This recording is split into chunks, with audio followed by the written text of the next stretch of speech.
Students, today in this video we are going to discuss 9th lesson of 12th standard.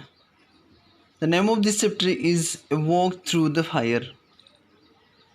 Two volumes have already been discussed related to this chapter, and this is the third volume in which we are going to get the remaining portion of this chapter.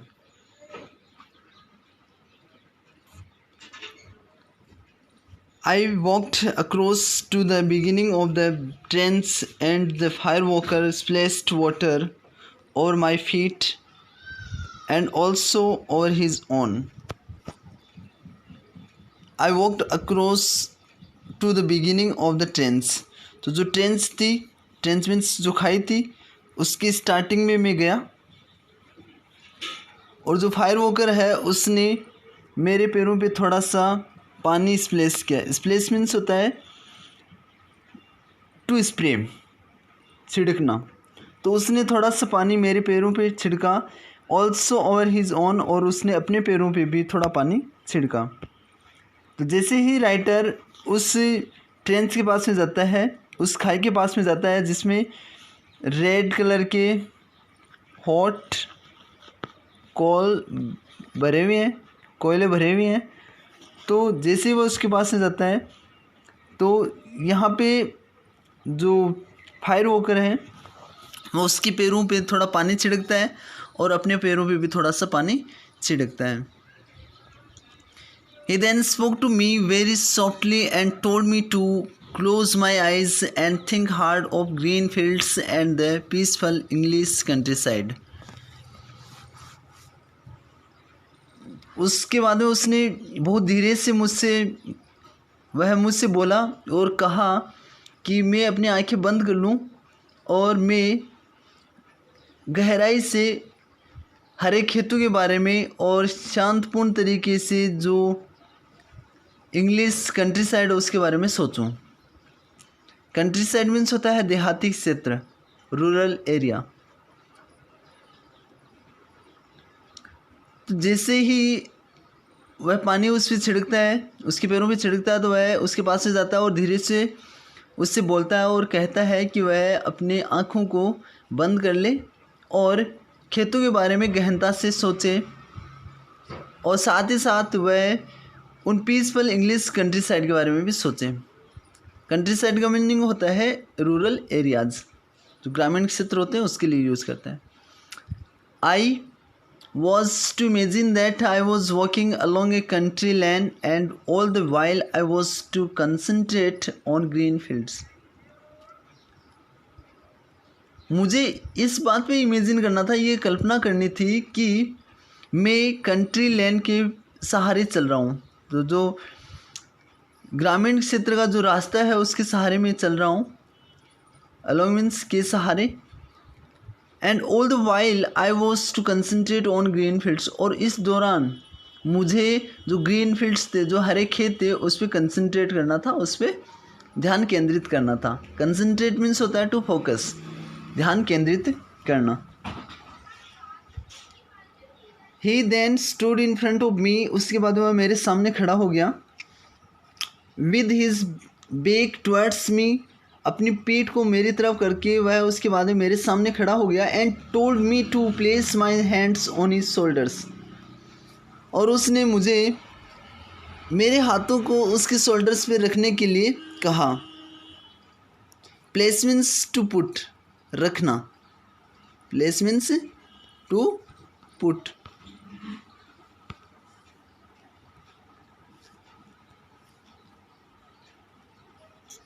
He repeated his instructions to me once more and then.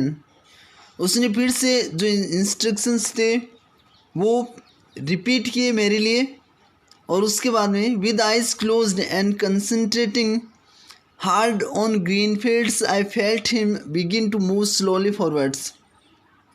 मैंने अपनी आंखें बंद की और गहराई से उन green fields पे कंसंट्रेट करते हुए मैंने महसूस किया कि उसने आगे की तरफ धीरे धीरे चलना शुरू कर दिया था. मूव मीन्स चलना, आगे बढ़ना. Felt is the second form of feel. जिसका मीनिंग होता है महसूस करना। तो यहाँ पे जैसे ही वो राइटर उस फायर वॉकर के पास में आता है तो फायर वॉकर जो होता है उसके पैरों पे थोड़ा पानी छिड़क देता है और अपने पैरों पे भी वह थोड़ा सा पानी छिड़कता है। उसके बाद में वह उसको इंस्ट्रक्शन देता है धीरे से, और वो कहता है कि वह अपनी आंखें बंद कर ले और उसके बाद में जो ग्रीन फील्ड्स और पीसफुल इंग्लिश कंट्री साइड है उसके बारे में गहराई से सोचें। अब राइटर ने ये डिसाइड कर लिया है कि वह ऐसे कल्पना करेगा जैसे कि वह किसी क्षेत्र के जो रास्ते हैं उन पे चल रहा है, ठीक है। और साथ ही साथ में उसको पूरी प्रक्रिया के दौरान ये भी फोकस करना है कि वह ग्रीन फील्ड्स में है या ग्रीन फील्ड्स पे उसको फोकस करना था। उसके बाद में जो फायर वॉकर है वह इस राइटर के सामने आके खड़ा हो जाता है, ठीक है। राइटर की तरफ वह पीठ कर लेता है तो राइटर क्या करता है उसके पीछे हो जाता है। फिर वो बोलता है कि वह अपने जो हाथ है उसको जो फायर वॉकर है उसके कंधे पे रख ले, ठीक है। फिर से जो फायर वॉकर है, जो ओल्डमैन था, इसका नाम प्रोफेसर राव है, वह उसको इंस्ट्रक्शन देता है कि वह जो आंखें हैं वो उनको बंद रखे और कंसंट्रेट करे ग्रीन फील्ड्स पे। तो अपने आंखों को बंद करके और ग्रीन फील्ड्स पे कंसंट्रेट करते हुए उसने महसूस किया कि जो फायर वॉकर है उसने आगे की तरफ धीरे धीरे चलना शुरू कर दिया था।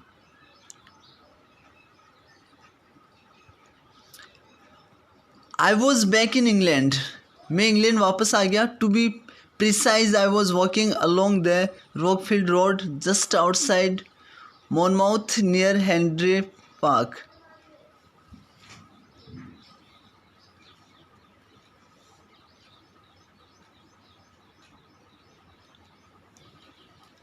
तो मैं वापस इंग्लैंड आ पहुंचा था, कल्पना में ही, ठीक है। ऐसा नहीं कि वो वापस वहीं पे आ गया था, इंग्लैंड आ गया था। वो जब उसने उसको कंसंट्रेट करने के लिए कहा था तो ये क्या सोचता है कि शायद जैसे वो कंसंट्रेट करेगा तो वह अपने फील्ड्स के बारे में सोचेगा, और जैसे ही इमेजिन करता है तो वह वापस उन्हीं यादों में खो जाता है जो कि इंग्लैंड में उसके साथ में या उसने वो सारी चीज़ें देखी थी। क्या यार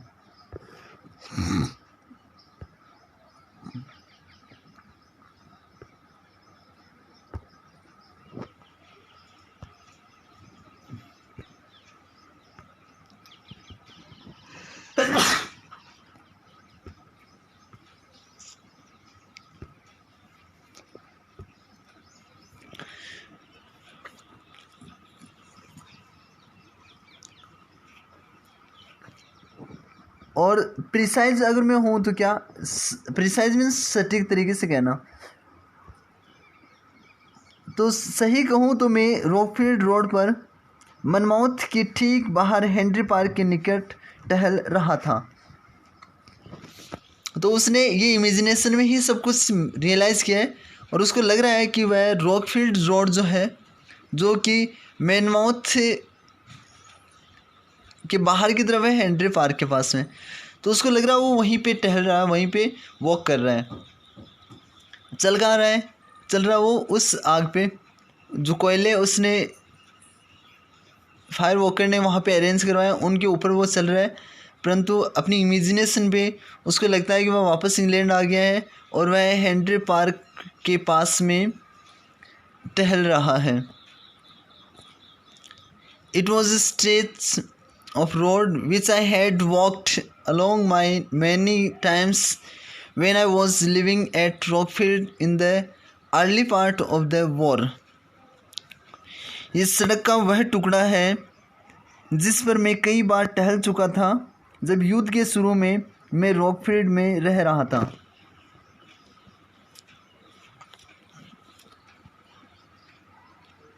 On either side of me were green fields and the scene was infinitely peaceful. और मेरी दोनों साइड में हरे खेत थे और जो सीन था वो बहुत ही ज़्यादा पीसफुल था, शांत था। इन्फिनिटली मीन्स होता है अनंत रूप से। तो अब वह रियलाइज़ कर रहा है कि उसके दोनों तरफ क्या है, ग्रीन फील्ड्स हैं और जो सीन है वो काफ़ी बहुत ज़्यादा शांतिपूर्ण है। It was a lovely summer day and I could feel the warmth of the sun's rays penetrating my clothing. ये खूबसूरत समर डे था और मैं सूरज की जो किरणें थी उनको मेरे कपड़ों को भेदते हुए उसकी गर्माहट को मैं महसूस कर सकता था। पेनिट्रेटिंग मीन्स होता है भेदना या प्रवेश करना। पेनिट्रेशन का मीनिंग क्या होता है, किसी चीज़ को भेदना, किसी चीज़ में से होके निकलना। आप मान सकते हो यहाँ पे इसका जो मीनिंग है वो हो जाएगा एंटरिंग, प्रवेश करना। ये एक खूबसूरत समर डे था और मैं सूरज की किरणों की जो गर्माहट है उसको अपने कपड़ों को भेदते हुए या उसमें प्रवेश करते हुए मैं महसूस कर सकता था। My mind was wonderfully and completely at rest. और मेरा जो मन था वो आश्चर्यजनक तरीके से और पूर्ण तरीके से आराम कर रहा था। And never before nor since, और उससे पहले कभी नहीं हुआ था और नहीं तब से अब तक have I achieve that state of mind, मैंने माइंड की वह स्टेट अचीव नहीं की है।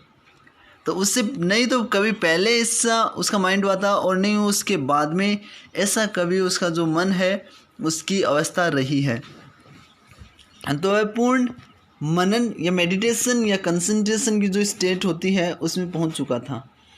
अब देखना चल तो रहा है वो फायर जो है उस पर, जो आग है उस पर, जो अंगारे वहाँ पे डाले गए हैं उस पर, परंतु ये उसको रियलाइज़ होता है कि वह यहाँ पे रॉकफील्ड रोड पे चल रहा है हेनरी पार्क के आसपास में, और जहाँ पे वो चल रहा है उसके दोनों साइड में क्या है, उसको ग्रीन फील्ड दिखाई दे रहे हैं और उसको लगता है कि यहाँ पे चारों ओर जो सीन है वो काफ़ी पीसफुल है। ये काफ़ी खूबसूरत एक समर डे था जिसमें जो उसके जो क्लॉथिंग थे उसमें से सूर्य की किरणें होकर निकल रही थी और उसका जो मन था वो कम्प्लीटली और आश्चर्यजनक तरीके से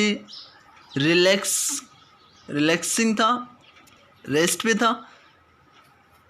तो यहाँ पे जैसे वो चलता है उस पर तो उसकी माइंड की स्टेट क्या थी, ये पोर्शन इसमें हमें इम्पोर्टेंटली लर्न करना है।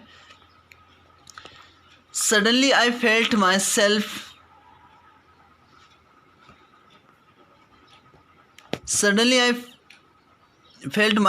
go cold as though the sun had disappeared behind a cloud। और अचानक मैंने अपने आप को ऐसा ठंडा महसूस किया मानो कि जो सूरज है वो बादलों के पीछे छिप चुका था या गायब हो चुका था। तो अचानक से उसने महसूस किया कि वह क्या हो गया था, ठंडा हो गया था। Go cold means to become cold, ठंडा हो जाना। और जो सूरज था वो शायद बादलों के पीछे छिप चुका था। तो ऐसा उसको रियलाइज़ होता है, महसूस होता है।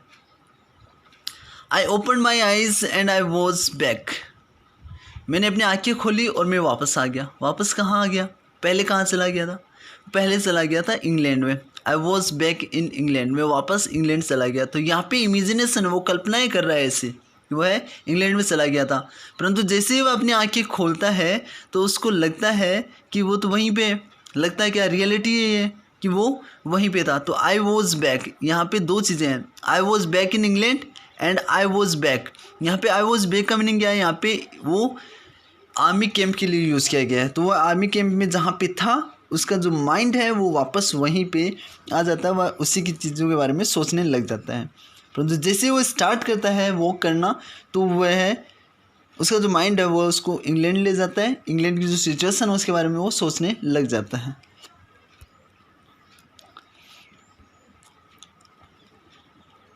एज बिफोर, पहले की तरह, standing behind the fire walker के पीछे खड़े रहते हैं।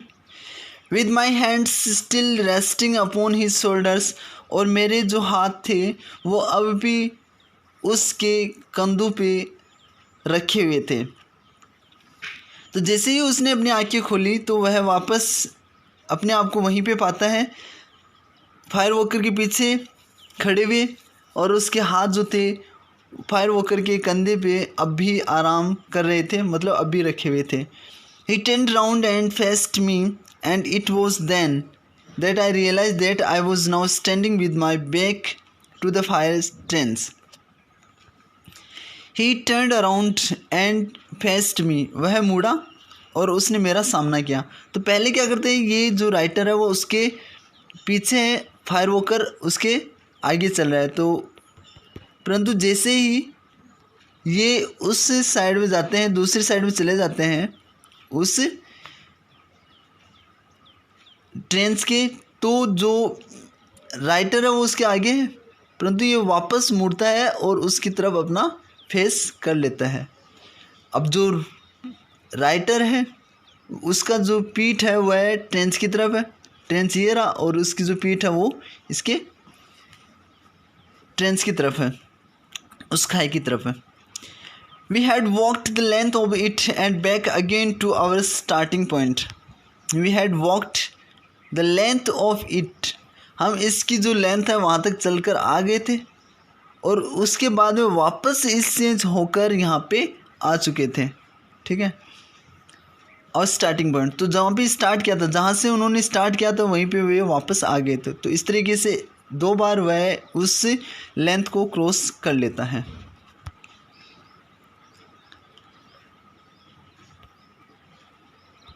I never so the fire walker again, उसके बाद में मैंने उस आग पर चलने वालों को फिर से नहीं देखा।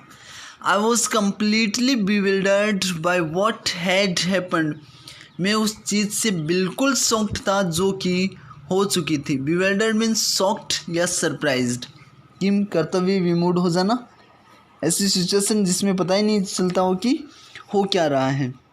इसको बहुत का बोल सकते हैं हम,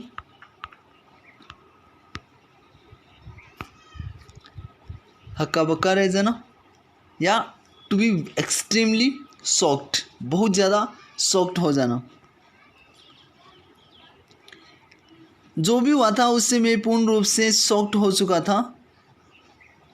and in the excitement that followed when everyone केम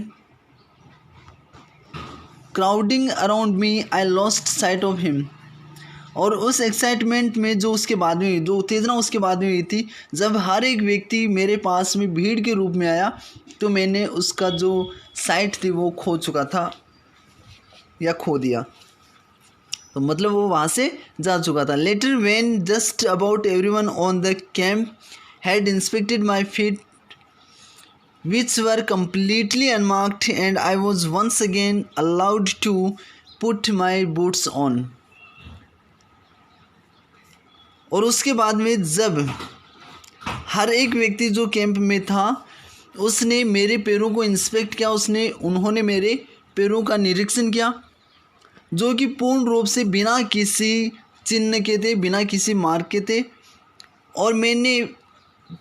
और मैं फिर से एक बार अपने बूट पहनने के लिए अलाउ किया गया। I went looking for him, मैं उसकी तलाश करने के लिए बाहर गया, बट ही हैड डिसअपियर्ड, परंतु वह गायब हो चुका था, मतलब वहाँ से जा चुका था। I tackle the professor about him but he could not or would not tell me anything. Tackle means होता है स्पष्ट रूप से बात करना। I tackle the professor about him, मैंने उसके बारे में प्रोफेसर से स्पष्ट रूप से बात करने की कोशिश की, ये बात की, परंतु उसने कुछ नहीं बताया और वह कुछ नहीं बताएगा।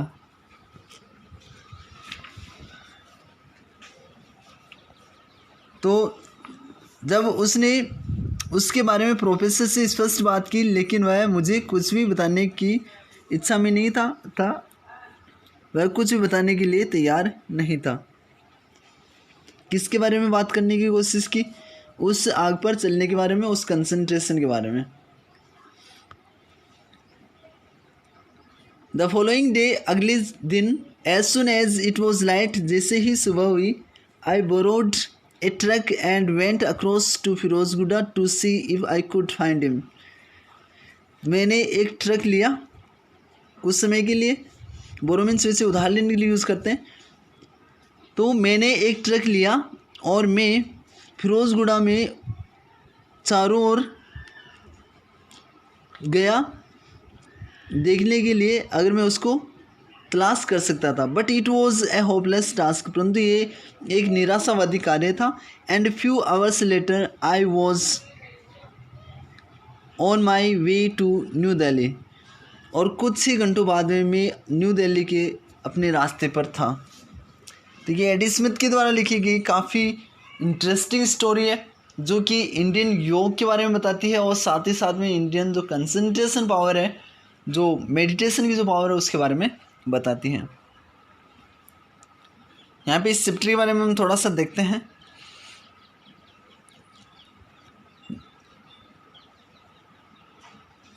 This lesson is a realistic account of the author's own experience as a British Army soldier during his posting at Hyderabad in India।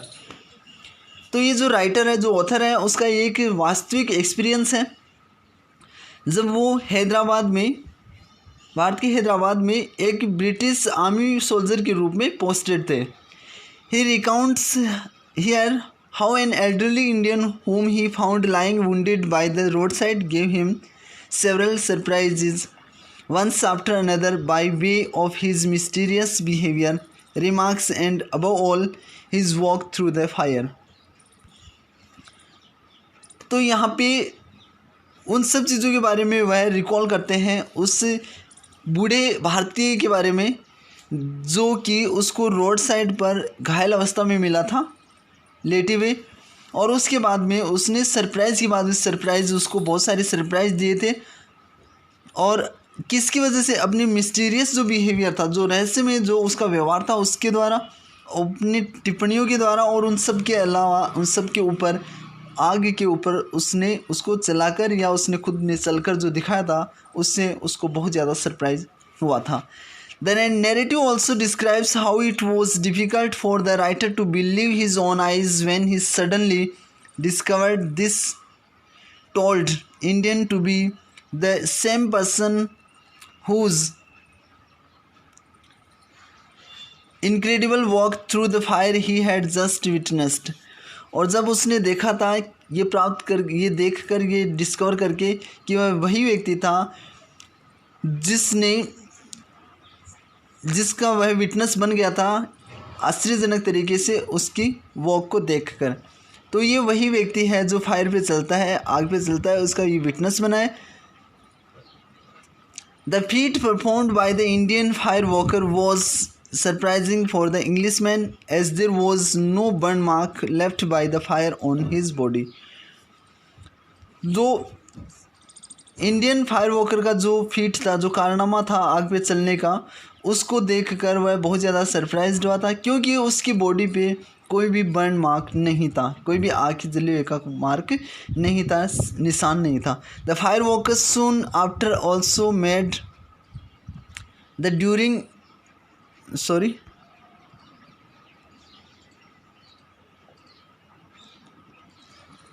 The firewalker soon after also made the narrator walk with him around through the burning flames without causing any harm to him। और उसके बाद जो fire walker था, जो old man था, professor Rao था, जो fire walker था, उसने नरेटर को भी उस आग के ऊपर से होकर चलाने के लिए बाध्य किया, या एक तरीके से उसको उस आग पर चलाया, और सरप्राइजिंगली बिना किसी नुकसान के, तो उसके जो पैर थे वो भी सुरक्षित रहे जब वह चलकर आया था उस पर। During this incredible walk with the Indian fire walker, the author experiences A mysterious state of mind which he suggests can also be experienced and said by others by mastering the art of Indian yoga, meditation and concentration। और जब वह चलता है तो उसको जो mind की जो स्टेट है वो एक रहस्यमय तरीके से उसको लगती है, उसका एहसास उसको होता है, उसका अनुभव उसको होता है। और वह अपना एक्सपीरियंस ये भी शेयर करता है कि ये जो माइंड की स्टेट है वो दूसरों के द्वारा भी एक्सपीरियंस की जा सकती है अगर कोई इंडियन योगा, मेडिटेशन और कंसंट्रेशन पे अपनी मास्टरी हासिल करता है इस आर्ट पे। अगर कोई भी इस आर्ट पे बहुत ज़्यादा कंसंट्रेट करता है या बहुत ज़्यादा इस पे एक्सरसाइज करता है तो आसानी से इस तरीके की जो माइंड की स्टेट है उसको अचीव कर सकता है।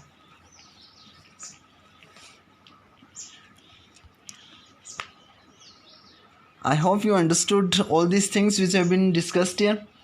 If you have any doubts, you can ask me in the doubt section of the app. Thanks for watching it.